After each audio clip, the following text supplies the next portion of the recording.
Здравейте, скъпи почитатели, жители и гости на София. Днес ще направим обзор на седмицата и какво стана в София. Този обзор ще е доста кратичък, тъй като много не стана през тази една седмица в столицата. Общо две големи събития станаха, едната от които почти не се отрази в медиите, затова аз ще я отразя. Другата се отрази доста в медиите.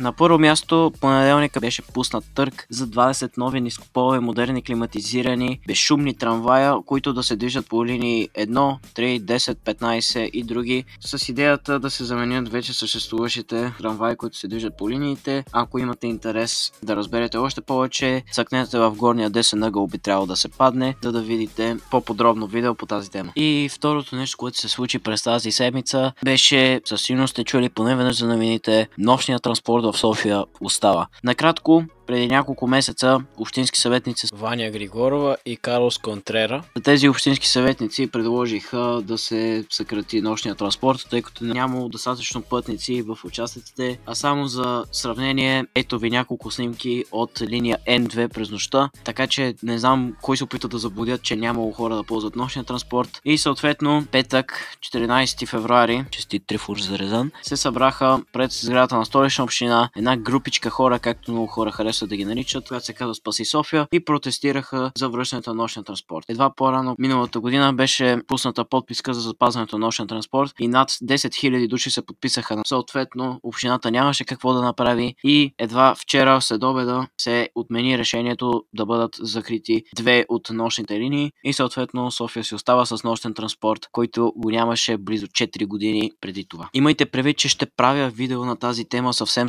скоро, така че очаквайте и това видео. Това беше обзора на седмицата с мен, Обяснена София. До нови срещи!